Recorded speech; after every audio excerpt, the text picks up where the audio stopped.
Hi everyone, hope you're doing well from whatever you're watching this channel, depending on your time zone.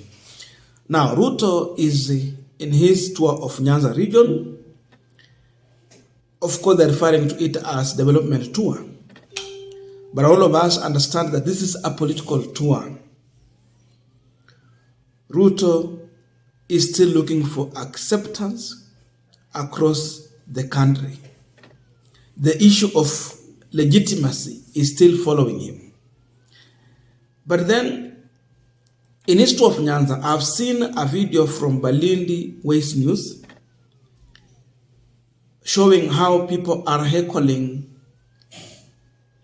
at William Samoei Ruto's men who are trying to address them in that very event at Nyando. They are telling Ruto about Wizi. It is all about legitimacy. And it's like the crowd does not want to listen to William Samoei Ruto. They're also chanting ODM. So first of all, I wanted to watch this video shortly just to see exactly what is happening in Nyanza region as Ruto is still continuing with this activity in the very region. Then we'll go deeper to understand why so. Your Excellency, President Dr. William Ruto, all protocols observed. Watu wakabonyo habari yenu.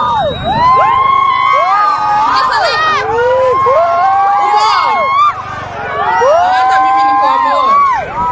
Your Excellency, the President, today we are very delighted kuwa hapa abonyo. Watu wanaongwana sana. Hata kama walinipatia jina wakaniita Anyang. Kwa hivyo kutoka leo vijana hata mjenda pale kuna Your Excellency, yangu ni wako pamoja na kuhakikishia hii mradi itatimika.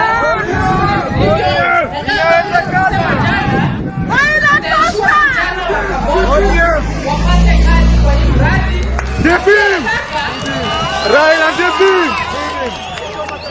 Nataka pia hii shamba yote kwa sababu ni kubwa sana, pia tutalima mchele na soybean ambayo itakuwa chakula ya samaki, si ndio? Kwa hiyo machache, Your Excellency, tafadhali niruhusu ni invite my brother Dr. Raymond Omolo anene pia nasi mambo mpili. Kabonyo untie. Now, as we continue with this panel discussion, just a quick request for those who are watching and you have not subscribed, please consider subscribing to our channel. Thank you so much, and again to all our viewers, please give this video a thumbs up. Thank you so much, and back to this discussion.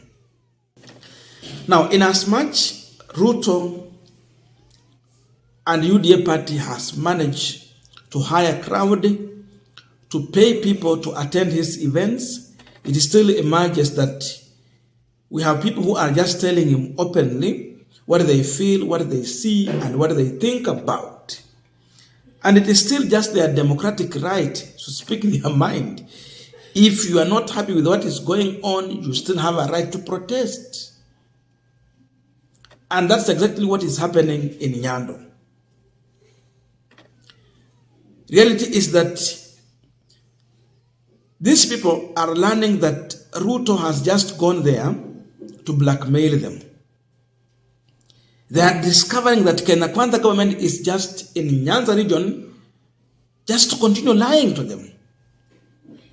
Because if I ask you, just mention one major project that Ruto has gone in Nyanza to initiate. A project that has been started by his regime. Wachana na zile za Uhuru Kenyatta, kuna zile Uhuru alienda akafanya in Nyanza region. Barabara, tuko na meli, and many other things. Tell me one thing that Ruto has gone. I have just seen Murkomen talking about a Maram Road. Ili inaenda kwa island. Talking about a Maram Road initiated by national government. Mbunga atafanya nini? MC atafanya nini na governor atafanya nini kama serikali kuu inakuja kutenga pesa ya kutengeneza njia ya Maram? So that is a mockery. People are learning that he just came to mock them. Because you can't fly all the way from Nairobi as the head of state to come and launch a Maram road that Kipchumba Murkomen was talking about. So people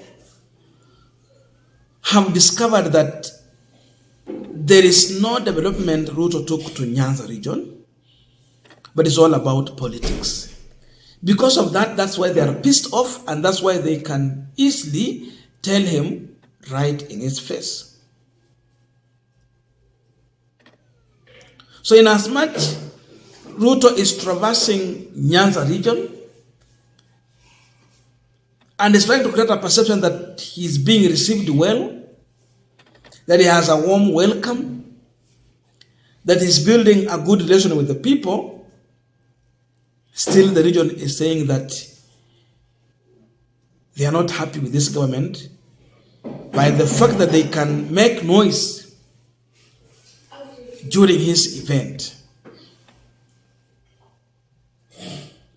So once we are heckled, it is very clear, it's a sign of protest, rejection. And this is a confirmation that Nyanza region is still an ODM stronghold, not UDA, not Kenya Kwanza. So that's very clear.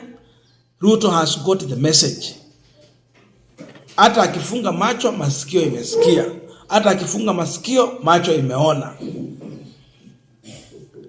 So the ground is hard to crack for William Samoei Ruto. People are saying that they are seeing corruption in this government, wanaona wizi, and that's what they're talking about. He was in Western, and even the road that he launched here in Mago, heading to Mululu, Wangulu, all the way, bado haijaanza. Zile zenye alienda kulaunch in Kakamega, they were county government initiated projects. I just asked myself a question. If a governor is doing a project in a county, then Ruto comes in to launch that project. He comes in, he wants to associate with the project, then he launches the project. My question is, if this governor will be campaigning in the next election, how would he convince people that this is a project initiated by the county government that I delivered, when you have allowed Ruto to come and launch that very project? Because already you have allowed someone to come and associate with a project that he was not part of. And that's what he's doing here. But the people of Nyanza region are learning that. That's why they are openly telling him. That's why they are openly protesting. Miradi ya county government yenye inafaa ifunguliwe na CEC mambo ya agriculture 90% is devolved, lakini wamekwama na pesa huko juu, na nataka kuja hapa chini aanze ku launch the very same things. So when you see rejection, it is because of such things. He's coming to relaunch projects that are existing, and I'm just wondering, if Uhuru delivered a project, then he launched the very same project, and now Ruto comes in to go and do a relaunch. It means you are removing Uhuru's name and putting your name there. And that is strategically just for campaign purpose, so that whoever will go and see that project, he will be seeing William Ruto's name. That is one thing he's trying to do. That is what he's trying to do. So when you see people making noise, talking about all those many things, they know there's nothing positive they can get from this Kenya Kwanza government, haijalishi ni kelele kubwa kiasi gani wanaenda kutengeneza, nothing good from them. Bado tumeona budget zao, lakini hatujaona maendeleo yoyote mahali popote. And that is Kenya Kwanza for sure. So protest will continue in different ways. So all is not well in Ruto's visit. So no matter how many people you are going to buy, you can't buy everyone. You can buy members of parliament, you can buy elected leaders, but you can't buy everyone. And again, not everyone will agree with your agenda. Not everyone is ready to be bought also. So this visit has also met rejection.